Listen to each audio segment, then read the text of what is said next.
He's brilliant, కానీ తరచూ బాగా టైర్డ్ అవుతున్నాడు. ఏం చేయమంటారు? 2 స్పూన్లు చాలు మీ సమస్యలు తొలగిపోవడానికి.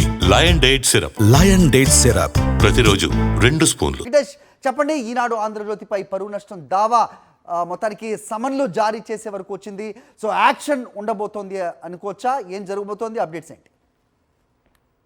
వైఎస్ జగన్ పరువు నష్టం దావా కేసులో ఢిల్లీ హైకోర్టు స్పందించింది.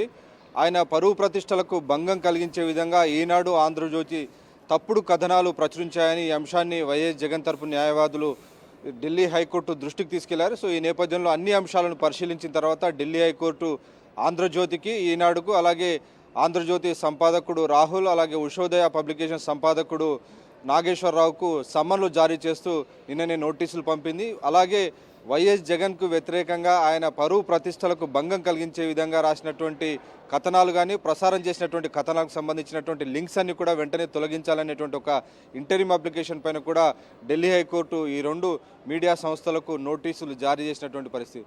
నిజానికి ఈ అంశంకు సంబంధించి అనేక విషయాలను, వివరాలన్నింటినీ కూడా ఎప్పటికప్పుడు వైఎస్ జగన్మోహన్ రెడ్డి అలాగే వైఎస్ఆర్ కాంగ్రెస్ పార్టీ కూడా అనేక విషయాలను ప్రజల ముందు ఉంచింది.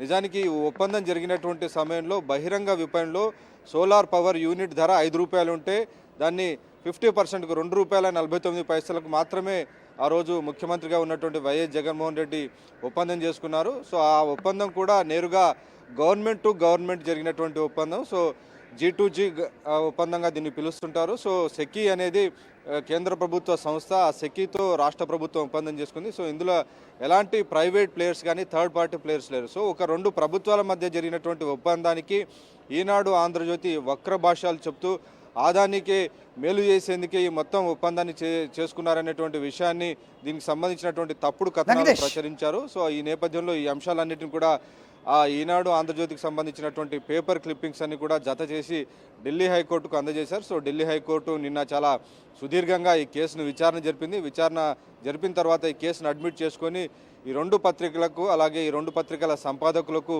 సమన్లు జారీ చేసింది. తదుపరి విచారణ ఈ నెల 16వ తేదీన జరగబోతుంది. ఈలోగా కనుక మళ్ళీ ఈ 2 సంస్థలు ఏమైనా కథనాలు ప్రచురిస్తే తెలిసే ఈ తప్పు చేసినట్టుగా భావించాల్సి వస్తుంది. కాబట్టి ఆ తర్వాత జరిగేటువంటి కాన్సిక్వెన్సెస్ అన్నిటికి కూడా, జరిగేటువంటి పరిణామాలన్నీ కూడా తెలిసే చేసినటువంటి తప్పులుగా భావిస్తామని కూడా ఢిల్లీ హైకోర్టు నిన్న ఒక క్లియర్ వార్నింగ్ కూడా ఇచ్చినటువంటి పరిస్థితి. సో ఈ నేపథ్యంలో ఈ తప్పుడు ప్రచారానికి తెరదించాలని, అలాగే వైఎస్ జగన్మోహన్ రెడ్డి మీద అయితే తప్పుడు కథనాలు రాశారో ఎక్కడైతే రాశారో అక్కడే ఫ్రంట్ పేజీలో వైఎస్ జగన్మోహన్ రెడ్డికి క్షమాపణ బేషరతుగా చెప్తూ 2 పత్రికలు కూడా చెప్పాలనేటువంటి విషయాన్ని కూడా ప్రధానంగా పిటిషన్లో ఢిల్లీ హైకోర్టును వైఎస్ జగన్మోహన్ రెడ్డి అభ్యర్థించారు.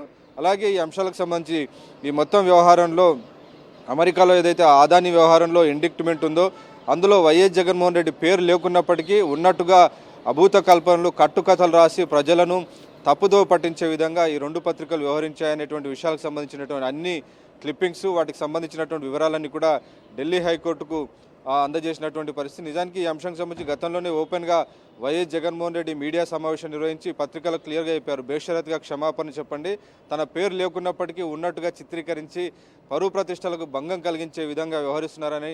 కానీ ఆ పత్రికలు స్పందించకపోవడంతో ఆయన ఢిల్లీ హైకోర్టును ఆశ్రయించి మొత్తం విషయాలన్నీ కూడా వివరించారు. సో న్యాయబద్ధంగా ఆయన పోరాటం చేస్తున్నారు. అలాగే ఈ మొత్తం వ్యవహారానికి సంబంధించి కూడా ఎప్పటికప్పుడు పబ్లిక్ ముందు జరిగినటువంటి విషయాలన్నీ కూడా వైఎస్ జగన్మోహన్ రెడ్డి కానీ విషయాలు ప్రజల ముందు ఉంచుతుంది. నిజానికి మొత్తానికి ఆంధ్రజ్యోతి ఈనాడుకు సమన్లు జారీ చేసిన నేపథ్యంలో ఈ ఉత్తర్వుల అనంతరం మళ్ళీ అలాంటి కథనాలు కానీ ఏమన్నా ప్రచురిస్తే తెలిసే ఈ తప్పు చేసినట్టుగా భావించాల్సి వస్తుందంటూ కోర్టుకి ఇంత సీరియస్గానే పేర్కొన్న నేపథ్యంలో ఇక 16వ తారీఖు విచారణలో ఏం తేలనుంది అనేది కూడా చర్చనీయాంశం కానుంది. అయితే వాస్తవాల్ని వక్రీకరించి ఇలా అసత్యాలు వల్లివేయటంలో ఈ వార్తాపత్రికలు ఎప్పటి నుంచో అందివేసిన చేయిగా భావిస్తున్నప్పటికీ వైఎస్ జగన్మోహన్ రెడ్డి ఈసారి సీరియస్గా తీసుకున్నారు, కోర్టును ఆశ్రయించారు. ప్రస్తుతం సమన్ల వరకు వచ్చింది. ఇక 16వ తారీఖు ఏ నిర్ణయం వెలువడుతుందో అనేది సర్వత్రా ఆసక్తి నెలకొన్న పరిస్థితి మనం చూస్తున్నాం.